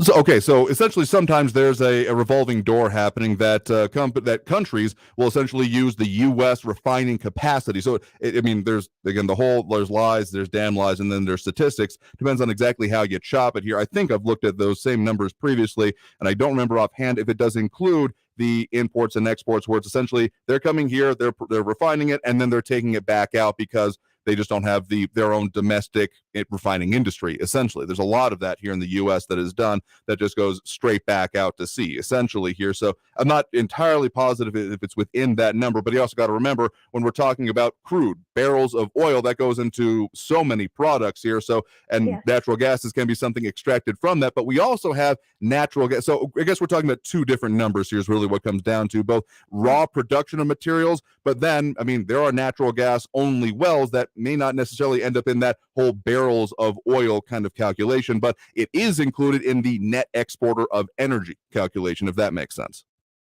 Yeah, it makes sense. I'm going to have to research that because that's not what I understood from the report. But hey, we learn every day. Try to anyway here. And just on that point, on your first point there about I think there's, again, the two different numbers we're talking about here, because that 2.1 million wasn't necessarily entrances in the United States or even absolute total number of people. Those were the encounters that were being talked about last year. Still sizable. This is not to downplay that number, because again, my contention is that a lot of that, if they were the same people showing back up, and there were some people, reports of particularly like the underage coyotes who were being employed, because the assumption from the point of the cartels and those operations was, well, they won't be arrested as much and they'll be sent right back. And they got on in some reports first name basis, or at least they were themselves being like, hey, well, welcome back here. It's me again, kind of situation with these underage coyotes doing the work here. That was just, they kept showing back up, which is its own demoralizing situation here. But that different number, that 18,000 that was getting discussed here, would be then entrances. So we're talking about slightly different aspects there. Still problems. This is not to downplay anything, but just to be clear about what we're talking about and how this problem would then shift if we were to see Title 42, evaporate. And you're right that there were some that were going and coming and being counted twice. But even at that, under the Biden administration, those percentages are way higher than they were under Trump. So counting it or duplicating the number, they're still higher under Biden. So no matter which way we slice the pie, Biden is way up there compared to what President Obama was. And yes, these are raw numbers. I'm using the numbers from the DHS. Yeah, that is what they're coming out with and what they're seeing. And again, those, we're talking, in the order of 500,000 a month if they were to keep a pace there. And frankly, I would suspect if that is going to be the case and that would start happening, we would see those probably influx, because again, if the cartels have anything going from it's an amazing apparent marketing campaign that this would just play right the hell into. So disturbing implications to be sure. Yeah, absolutely. All right. Well, thank you for the point in the call. Do appreciate the learning opportunity here in any case. Thank you, Andrew. Appreciate it here. All right, we're going to do one more quick one before we hit that next break and get to our next interview here. We do have Raul in the Northeast on the line here with us. Raul, thanks for joining us. Hey, Andrew. Hi there. I'll talk to you. Hey, thanks a lot. Hey, about the food supply, okay? First of all, about that, the federal government pays out billions of dollars in agricultural subsidies every year. True. And this money primarily goes to the largest agribusinesses. There's very small farmers in America. That's a myth, okay? And they do that to offset the risk of bad weather, or good weather, where you end up with too much of a supply, with things like crop insurance. So what I would do if I was king of the United States or president of the United States, I tell the farmers, you know what, you guys, you grow all you can grow, and we, the taxpayer, Uncle Sam's going to pay for it all. The truckers and the retailers to distribute the food, but we will control the cost of the commodity by controlling and maximizing the production. And if we produce too much, hey, we can turn it into fuel. We could turn it into biofuel. So that's what I would do. On Putin's invasion of Ukraine, recently in an interview, Donald Trump was asked his favorite dictator, Ukrainian invader and murderer, Putin, to release any damaging information he has on the Biden family. Now, Trader Trump got impeached for the first time for threatening to withhold military aid to Ukraine unless they announce an investigation into the Biden family. And so recently, Republican Representative Adam Kinzinger joined those blasting Trump, tweeting, "No former president should ever ask an evil man like Putin for a favor. This is absolutely undermining the national security of this country and should be disqualifying for any reelection." On top of that, the January 6th commission is now looking for 7 hours of missing presidential phone logs. Conversations which some are alleging Trump used what is called a burner phones to make. Well, in a recent statement, Trump said, "I have no idea what a burner phone is, and I have never even heard the term." Yet in his lawsuit against his niece marrying Trump and the New York Times, he used the term burner phone at least 3 times. And Trump's former national security advisor, John Bolton, told CBS News that he had heard Trump use the phrase burner phone in several discussions that the former president knew what it meant. Now, all right, let's just put a pin in this here real quick. Again, I am fully on record and stand behind my statement entirely that investigations should be thoroughly conducted in any of these circumstances we're dealing with. And there is a certain thing, again, the Presidential Records Act. That's not the exact name, but essentially that anything done during a presidential administration by the sitting president is supposed to be recorded. It's part of the problem that there was the statements about papers being ripped up because that was kind of the former president's predilection, what he tended to do with his own, or then having to be pulled out of the wastebasket and taped back together, including the most mundane things, and why there's been even questions about the use of computers in previous administrations, even if the whole tweeting thing was, well, its own life over the course of this past administration. But more specifically, fully expect there are going to be some answers found. Here's the idea of there being a 7-hour gap, but we're not exactly talking Nixon tape stuff here, because that was a just recording within the White House that, Nixon seemed a bit paranoid about and was recording everything that happened there and then deleted some of.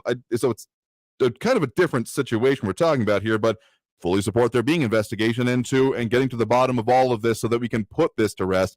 I just continue to have serious doubts about the ability of the January 6th whole investigation to be able to do it here.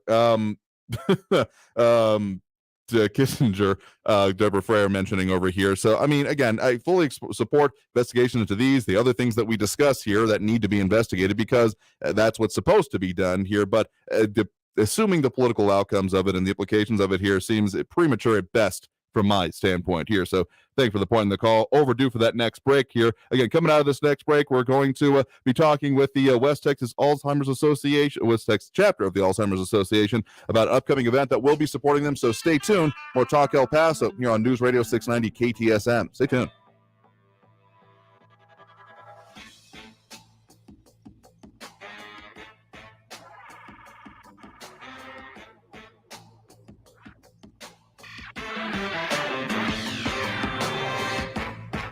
Traffic all day. News Radio 690.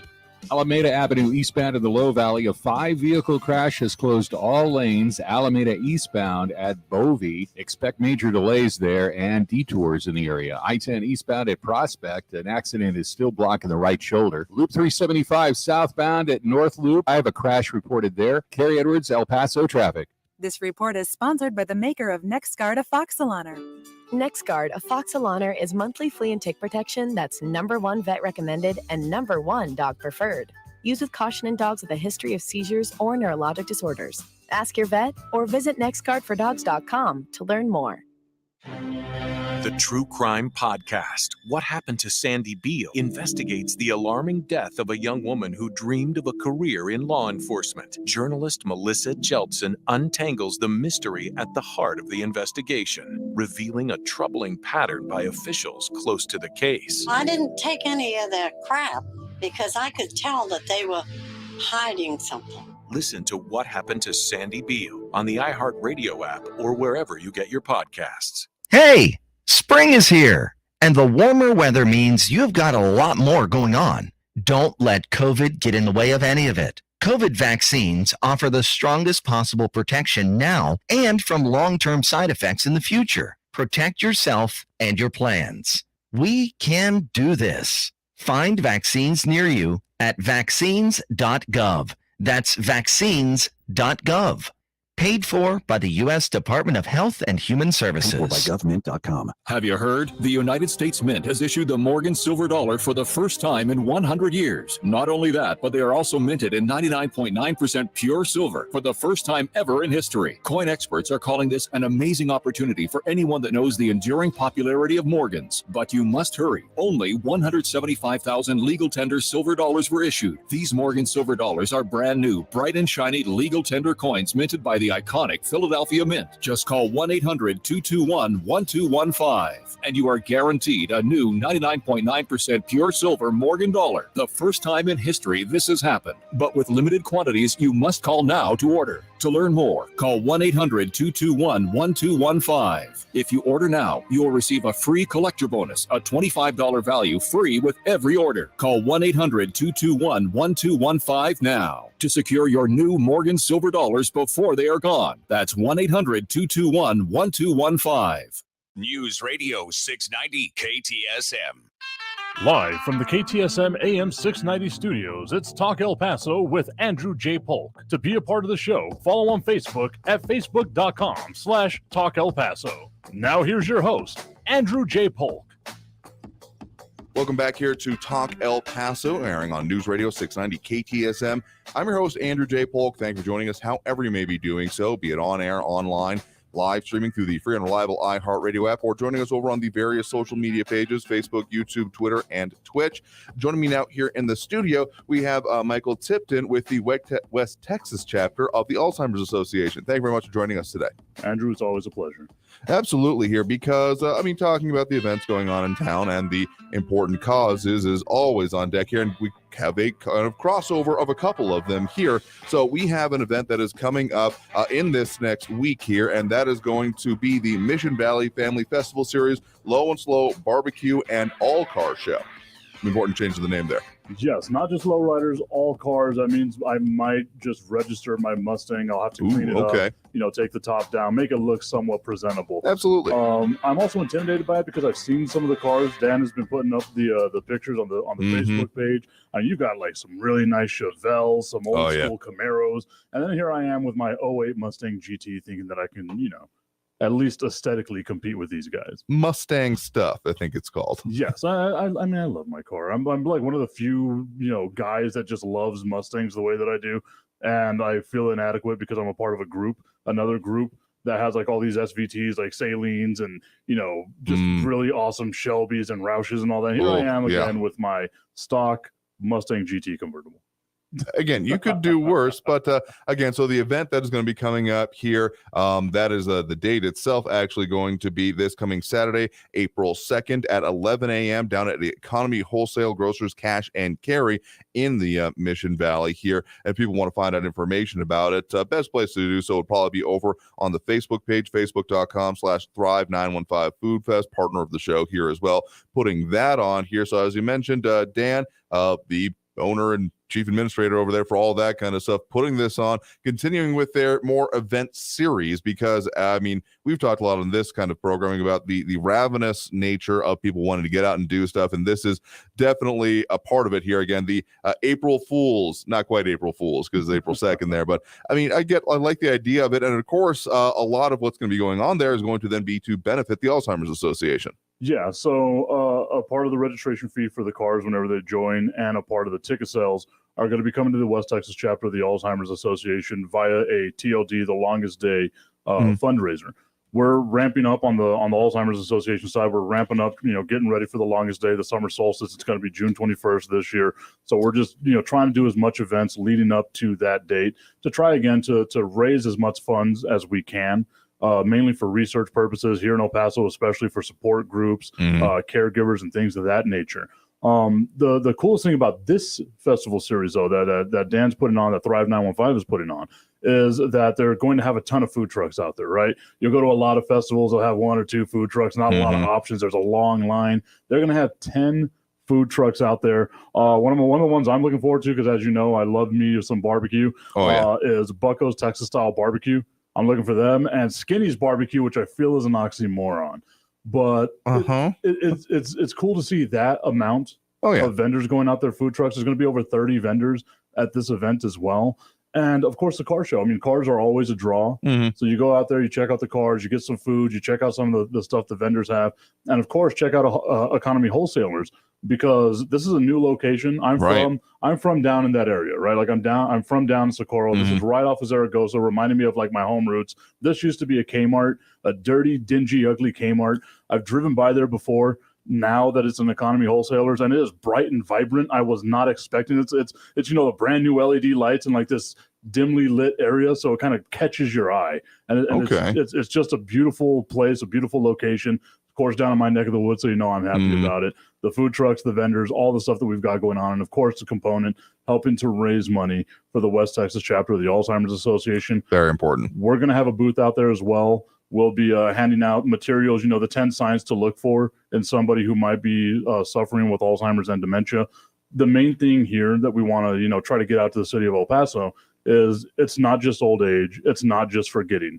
That's always the thing that people kind of just lean on as a crutch, is the older I get, the more I'm going to forget. My mother died when she was 84 years old, suffered 8 strokes before that. And was still as sharp as a tack. She had 60 some odd grandkids at that point. Thank God I stopped at 2 kids. But she had 60 some odd grandkids at that point, and knew all their birthdays, knew all their names, like just was able to rattle that stuff off. So it's not just getting old. There has to be something there brain health wise. And the best thing is to make sure you get that checked out. Early detection is always the most important thing. Yeah, I feel like it kind of falls into the general, whenever it comes to mental health or disease, this kind of thing, like, oh, I'm a little OCD today, or I'm feeling a little ADHD. Like, sure, there's tendencies, and then there's symptoms. And the difference between there and, frankly, getting past the jokes about it, I feel like is pretty important here. And because it also then is stigmatized, like, oh, well, it's a joke, it's not serious. Like everything that comes with it, I could do a whole nother show about that, because that really gets me here. But again, if you're just joining us right now is Michael Tipton with the West Texas chapter of the Alzheimer's Association. Again, we're talking about the upcoming Mission Valley Festival series, Low and Slow Barbecue and All Car Show, the April 2nd, happening at 411 North Zaragoza at the Economy Cash Wholesale Grocers Cash and Carry. Again, you want to find out any more information about that, you can find them on Facebook primarily, /Thrive915 Food Fest. That's facebook.com/Thrive915 Food Fest. And of course, if people want to find out more information about the Alzheimer's Association, the West Texas chapter we got here, what's the best place for them to do that? It will be alz.org/West Texas. We have a calendar of events that show all the things that we're going to be doing with the West Texas chapter as far as TLD fundraisers go. We have the same information there that we're going to hand out in pamphlets. The 10 warning signs. If you're already diagnosed with Alzheimer's, how to live with Alzheimer's. If you're a caregiver, the options that we have available for caregivers, because those are the unsung heroes whenever it comes to any type of medical condition, especially long-term medical conditions. So alz.org/West Texas. You'll be able to get in contact with us. If you're kind of on the fence, if you're not sure if your loved one may or may not have Alzheimer's, we have the 800 number that's on the website as well. And the best part about that 800 number is whenever you call in your area. So if you're calling here from El Paso, you will get a person here in El Paso, because all these areas are different. There's different, ways of going about. There's different ways of communicating. You'll have somebody here in El Paso that'll help kind of guide you through and get you into the right direction. Over 20 years of experience dealing with, the Alzheimer's and dementia care. Important details there, absolutely. So again, the event that we're talking about that's coming up here Saturday, April 2nd, going to support that. So if people want to get involved, if they want to be a part of the event here, you mentioned particularly the registration fees go towards it. What kind of details do they need to know about doing any of this? So it's a $25 registration fee if you want to register your car. There's still plenty of space to register your car, even if you're working on it. Because I've seen some project cars that people are putting out there. Even if you're working on it, get it out there. Just, get some ideas from people. The car community, I love the car community because they're so close knit. And they'll be like, hey, why don't you think about doing this to your car? Or, this would be really cool. Or I just love what you're doing right now. Keep doing your thing, right? So it's $25 for the registration fee. A portion of that's going to come to the West Texas chapter. It's going to be $5 at the gate for 13 and over. So that's again another way of raising funds, getting in, and of course having a good time. That's the main thing. There's going to be a barbecue competition. There's 5 competitors. Me, I'm a judge, so I get to go out and enjoy me some free barbecue. Get yourself well positioned there, absolutely. I was about to say I don't know if I'm going to starve myself or like if just the smell of the barbecue is going to get me hungry, which I kind of feel that it will. Probably. I'll be out there. Our friend Chris Babcock will also be out there as one of the judges as well. And mainly what we're trying to do is just, get a good turnout. This is going to be the first of many events. We're going to have one a month starting from now until August. And that's the most important thing. You've been clamoring for it. The city's been like, God, there's more. We got to have more things. This is the way that we're going to do it. We got to go out there and support local. What better way than having a festival full of nothing but local? And again, it's one last note there on the longest day I wanted to put in here because, again, that concept coming up on the solstice, the longest day of the year, want the most daylight in the year. That whole purpose that this is all leading up to for you all, kind of goes into the mission of wanting to squeeze more out of life, essentially, when it's talking about the Alzheimer's Association, helping treat this awful disease. And again, the talk about the caregivers is very important because there's been research I've been reporting on for years now about how the costs on caregivers, that the people involved in the care for Alzheimer's patients, dementia patients, all of that can then they find themselves, for reasons that are still being studied, that much more likely to experience it themselves. I mean, not just that, but think of the mental stress. Exactly. And a lot of the time the caregiver forgets that they're a person too. So what we're trying to say is like, hey, we've got these support groups for you of people who are going through the same thing as you. You are not alone. That's the main thing. And of course, trying to find time, like it's so difficult to convince someone who's taking care of mom or dad or grandma or grandpa, right? It's so hard to convince them, hey, take a little time to yourselves. Maybe, pass mom and dad off to a family member for a couple of hours. Just go and regenerate, rejuvenate yourself, because that's such an important part of your own personal health. And whenever we look at, the causes and effects of Alzheimer's, stress is one of them.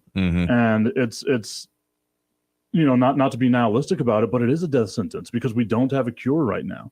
And all you're doing is hoping, okay, I want to get the most out of my life with my loved family member over here. And a lot of people just stress about it.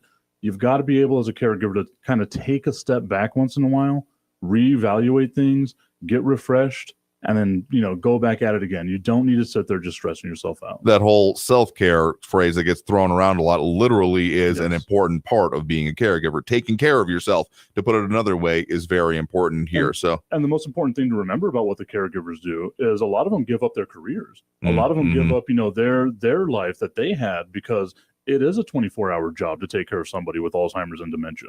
Because how many times do we see the silver alert going out of somebody left home and no one has any idea where they are? That shows, that you need that 24-hour care. And a lot of the caregivers just have to give up, whatever hopes and dreams it was that they had, put that to the side and take care of their loved one.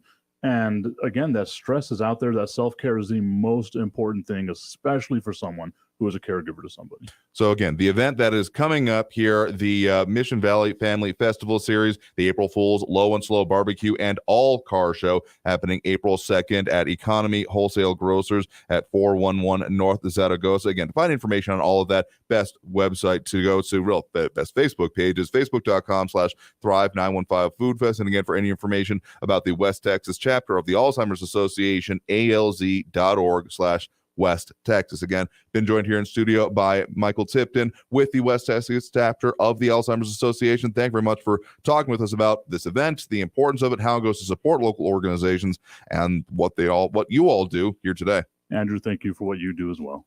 Yeah, definitely appreciate it. I'm just here for the talk. Anyway, we'll got to take that next break right now. So coming out of this break, we'll get to more Talk El Paso here on News Radio 690 KTSM. Stay tuned.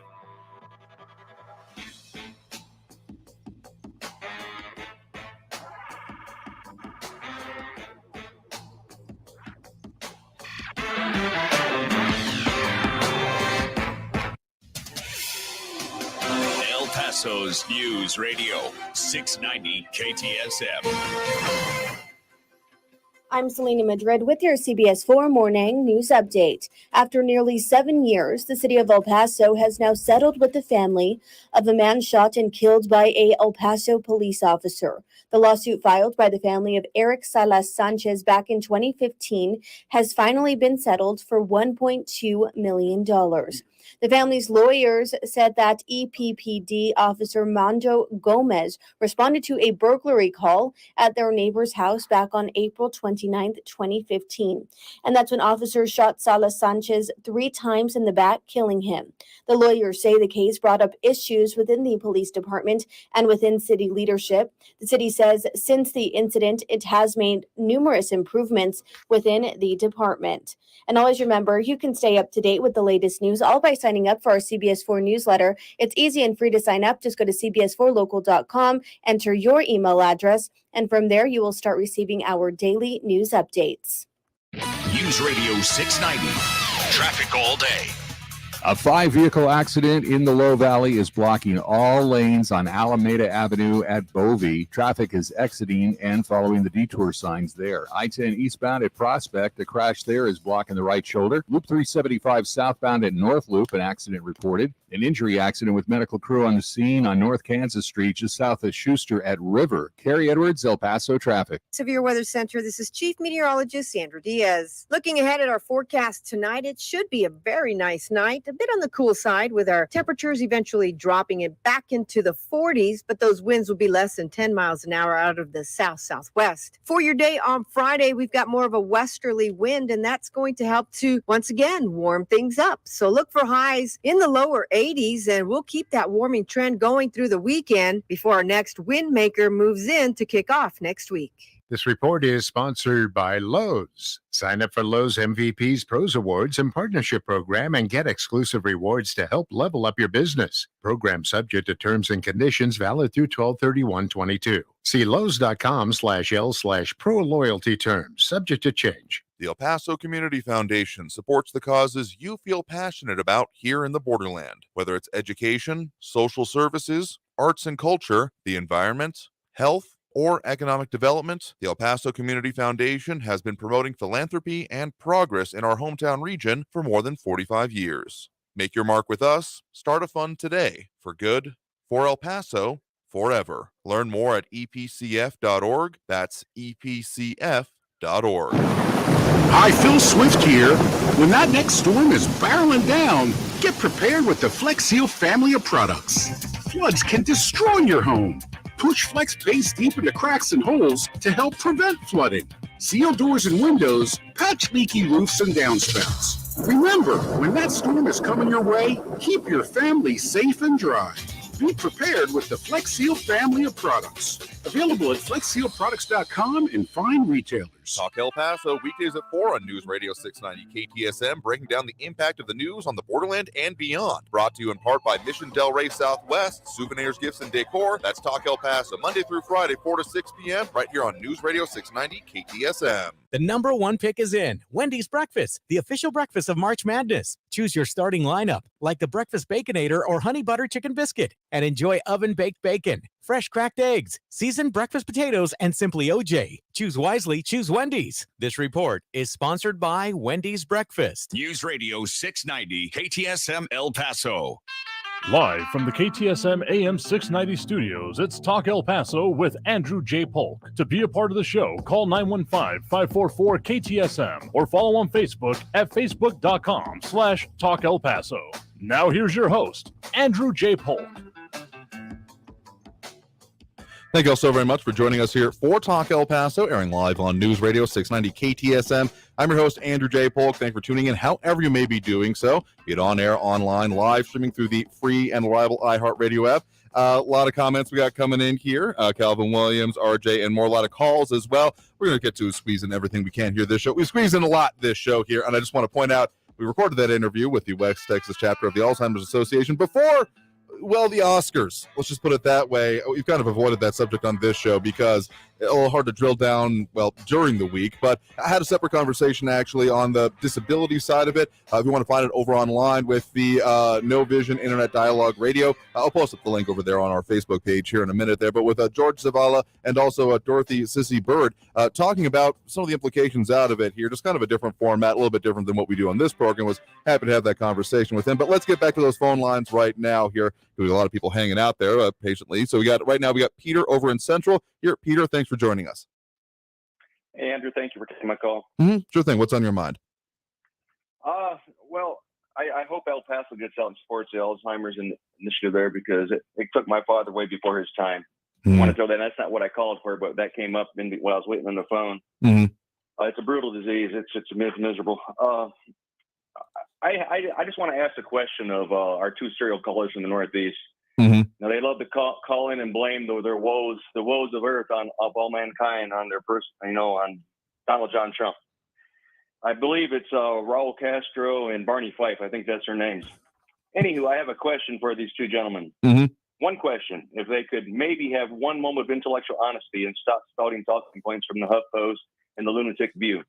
My question is this: if Trump is such a puppet of Putin, why did old Vladimir annex Crimea in 2014 under President Obama, their Lord and Savior, and now has invaded Ukraine under their demigod Biden?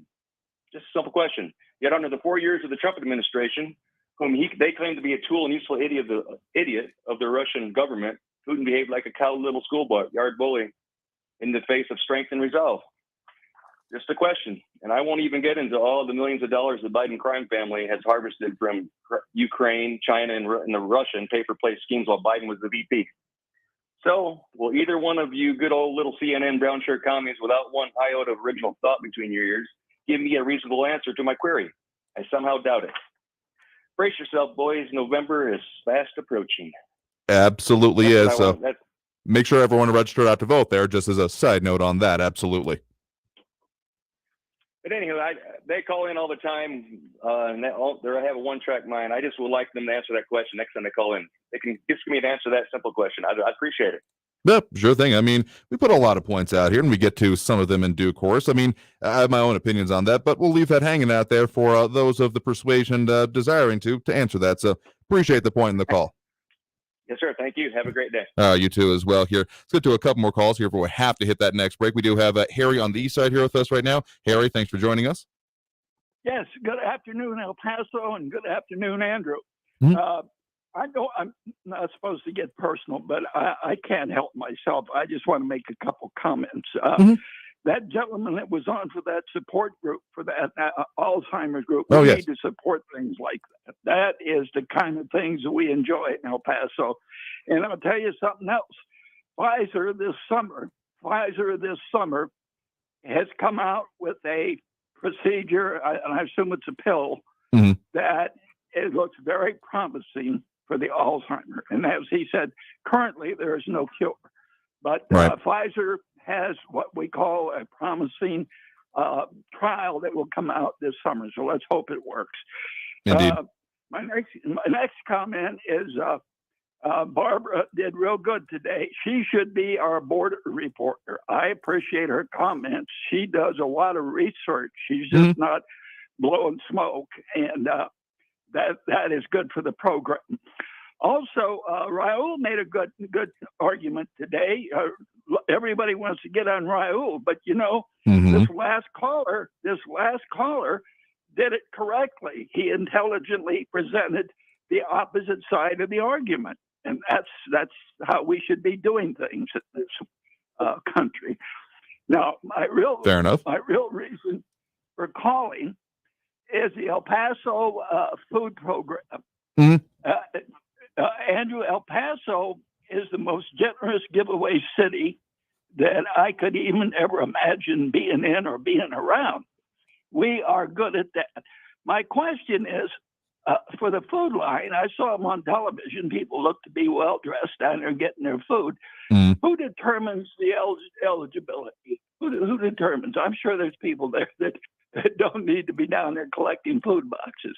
To my understanding, having previously worked with them and had some partnerships with referring to their, so the guest we had on today, just to make it clear, that was with the Desert Spoon Food Hub. They may have some work they do with the food bank, but what you're referring to there is going to be the El Pasoans Fighting Hunger Food Bank, the main distribution center for food aid for our area. They both do their central distribution and supply a lot of the food pantries in town. So to that question, what they have told us previously on this program is that all they ask is certain demographic information, because there are some funds they get for supplying people in our immediate area, but otherwise they assume, and I mean, you start getting specific with it, I kind of agree with them on this, that they assume that if you're there asking for the help, you need it. So they don't ask for, okay, do you not have food at home? And they're not going home and doing checks to make sure that you don't have anything in the pantry here. They expect people to be open and honest about it, because, I mean, anything else gets more than a little bit messy. And the amount of demand that they have had has pretty much stayed pretty constant throughout the pandemic. Like, sure, there was a lot of the focus that happened at the start of it, where it was the quite ramp up as people were losing jobs and things. And food insecurity was already a very real thing in our area and has continued on more or less apace. But they don't ask for, and, are you, you do not have food at home? Are you going hungry? They just assume that if you're there asking for it, that you need it. And I would say that anyone out there that is like, oh, hey, some free food, I'll go take advantage of this. I don't really need it, but why the hell? They are despicable people, and I will freely say that here, but I don't see any better way for a compassionate kind of enterprise, such as the El Pasoans Fighting Hunger Food Bank, to do it otherwise, honestly. Yeah, as I said, El Paso is a very generous city. They really are feeding folks, and there's probably nobody in town that's going hungry intentionally. I just want to make my last comment. Yesterday, you said, you had indicated, Andrew, that you had spent some time in Washington. We were talking about John Boehner, the Ohio congressman that retired in Florida, and he's now selling pot. But, through the years, you've heard of the more famous ones, Tom Daschle and Trent Lott, from Mississippi, and Daschle from, I think, Indiana or somewhere up there. Those guys were both good politicians doing what they were doing, but they sold out. They sold out to become lobbyists. They weren't satisfied with their $175 a year, their staff, their expense accounts. They wanted to get the real money, and that's a darn shame. That I guess it's necessary if you live on K Street, and I'm sure you've been there and you've heard about it all. But I just think it's a bad deal for the country, personally. Yeah, that whole revolving door has a lot of bad implications with it here. But yeah, did spend some time in D.C., particularly back in 2010 during that midterm election here. So I've got a little bit of perspective, was doing some chasing after some congressmen who are no longer going to be in office after those results. It was an interesting time to be there, absolutely. Okay, those are my comments today. Everybody have a good evening. No, sure thing. Thank you for the point in the call. Do appreciate it here. Tell you what, we have got to take that next break right now. So coming out of the break, we'll see what we can squeeze in here. I know we got a couple people on the line. Do what we can. Otherwise, close out the show. Get ready for Free For All Friday here on News Radio 690 KTSM. Stay tuned.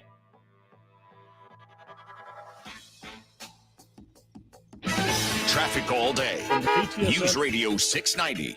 All lanes are back open from that 5-vehicle accident eastbound Alameda Avenue at Bovey Road. Still a lot of slowing in the area. I-10 eastbound at Prospect. A crash there is blocking the right shoulder. Loop 375 southbound at the North Loop. An accident reported there. On Kansas Street, northbound south of Schuster Avenue at River. An injury accident there with medical crew on the scene. Kerry Edwards, El Paso Traffic. This report is sponsored by Lowe's. Sign up for Lowe's MVP's Pros Awards and Partnership Program and get exclusive rewards to help level up your business. Program subject to terms and conditions, valid through 12/31/22. See Lowe's.com/L/Pro Loyalty terms, subject to change. The podcast, What's Your Problem?, dives deep into new technology and the challenges facing people at the top of their field. On each episode, Jacob Goldstein, former co-host of NPR's Planet Money, speaks with the entrepreneurs and engineers creating innovations in medicine, artificial intelligence, and more. We didn't have a particular technology. We didn't have a business model. We didn't have a way of making money. It was a great way to start a company. I highly recommend it. Listen to What's Your Problem on the iHeartRadio app or wherever you get your podcasts. Hey, spring is here, and the warmer weather means you've got a lot more going on. Don't let COVID get in the way of any of it. COVID vaccines offer the strongest possible protection now and from long-term effects in the future. Protect yourself and your plans. We can do this. Find vaccines near you at vaccines.gov. That's vaccines.gov. Paid for by the U.S. Department of Health and Human Services. This spring, we're feeling bold new colors and a natural glow. Find it all during 21 Days of Beauty happening now at Ulta Beauty. Discover daily beauty steals at 50% off the must-haves from brands like Anastasia Beverly Hills and Tarte. And discover the hottest new arrivals like, drumroll please, Fenty Beauty, now at Ulta Beauty. Beauty's biggest event ends April 2nd. Shop in-store, online, or try curbside pickup today. Ulta Beauty, the possibilities are beautiful. Finding great candidates to hire can be like, well, trying to find a needle in a haystack, but not with ZipRecruiter. Its powerful technology actively finds and invites qualified candidates to apply to your job. So while other companies might deliver a lot of hay, ZipRecruiter finds you the needle in the haystack. See why 4 out of 5 employers who post a job on ZipRecruiter get a quality candidate within the first day. Try ZipRecruiter for free at ZipRecruiter.com/free. That's ZipRecruiter.com/free.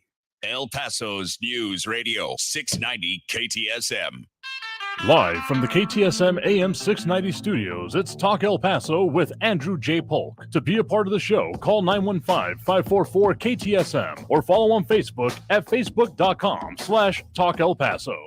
Now here's your host, Andrew J. Polk. Thank you all so very much for joining us here for Talk El Paso, airing live on News Radio 690 KTSM. Okay, I'm guilty. Calvin Williams kind of calling me out, blowing up the schedule here today. We've talked about a lot of things, but of course, we are setting up for Free for All Friday tomorrow when we will take in those calls throughout both hours of the show. So if you really had a burning thing that you weren't able to get to here, comment anyway. Something else is burning. Get that checked out. But we'll get to all the comments and calls here. Stephen Crowder, Calvin Williams. I'll get one Calvin Williams comment here asking if I knew what is the top of the Washington Monument? What is it made out of? I realized I had the wrong idea in mind here. I thought it was copper, and then allude to the the way the pyramids in Egypt used to be, given that it is that pyramidal shape at the top. But it's actually aluminum. Learn something every day. A 9-inch little, well, I guess not so little because that's actually pretty sizable. Just solid aluminum, and that's what made the top of it. Actually, part of it's a lightning control system. Fascinating. I lived there for years, even before that. Grew up there before moving to El Paso, and before I turned. Actually, when did I move there? I have to figure out my own personal history. Anyway, got one more quick call on the line here. We do have Joe on the west side here with us. Joe, thanks for joining us. Yeah, thanks, Andrew. First of all, I wanted to say real quick like that, and I want people to hear me. If Trump was in office, we wouldn't be having these problems, especially for the Ukrainians that are dying every day. Okay? And I know we're short on time. I was going to say some other thing, but I'll just wait till tomorrow. Thanks. Fair enough here. I appreciate the deference to time here because, yeah, we are short timing it here. But we will do it again tomorrow, 4 to 6 p.m. right here on News Radio 690 KTSM. Again, for any of those wondering how we do it here, we'll get you ingrained in the whole system here. But again, we're taking your comments and calls throughout both hours of the show here. So if you want to get those pound 250 on, I know we had at least a couple today, but we'll have to get to those tomorrow as we will, because that's the way to do it. Pound 250, say Talk El Paso after you dial it. Leave us a message day or night. But otherwise, I've been your host, Andrew J. Polk. Stay safe out there. Look twice for motorcycles when out on the road. And have a good evening, y'all. See y'all tomorrow. Traffic all day. News Radio 690. All lanes are back open from that 5-vehicle accident eastbound Alameda Avenue at Bovee Road. Still a lot of slowing in the area. I-10 eastbound at Prospect. A crash there is blocking the right shoulder. Loop 375 southbound at the North Loop. An accident reported there. On Kansas Street, northbound south of Schuster Avenue at River. An injury accident there with medical crew on the scene. Carrie Edwards, El Paso traffic. paid for by government.com. Have you heard? The United States Mint has issued the Morgan silver dollar for the first time in 100 years. Not only that, but they are also minted in 99.9% pure silver for the first time ever in history. Coin experts are calling this an amazing opportunity for anyone that knows the enduring popularity of Morgans. But you must hurry. Only 175,000 legal tender silver dollars were issued. These Morgan silver dollars are brand new, bright and shiny legal tender coins minted by the iconic Philadelphia Mint. Just call 1-800-973-3098 and you are guaranteed a new 99.9% pure silver Morgan dollar. The first time in history this has happened. But with limited quantities, you must call now to order. To learn more, call 1-800-973-3098.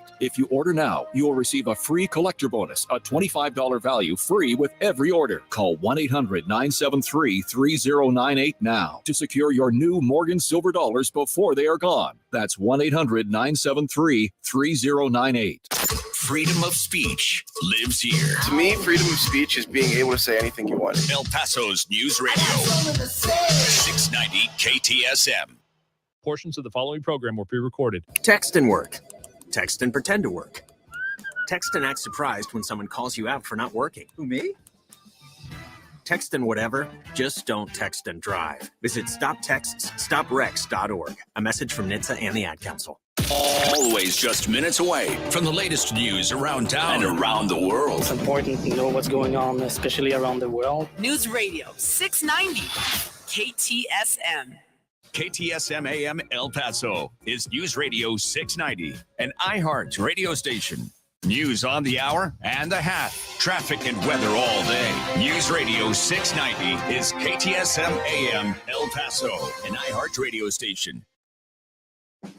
NBC News Radio, I'm Brian Shook. Russian forces are staying put in their defensive positions. A Russian convoy was seen early this month, closing in on Kyiv, but then dispersed after Ukrainians halted it. The Pentagon said Russia may not have planned for logistics to sustain a force of that size. A student at a South Carolina school is dead after being shot by a fellow student. The Greenville County Sheriff's Office in the northwestern part of the state says it happened at Tanglewood Middle School earlier today. The family of the 12-year-old student, Jamari Cortez,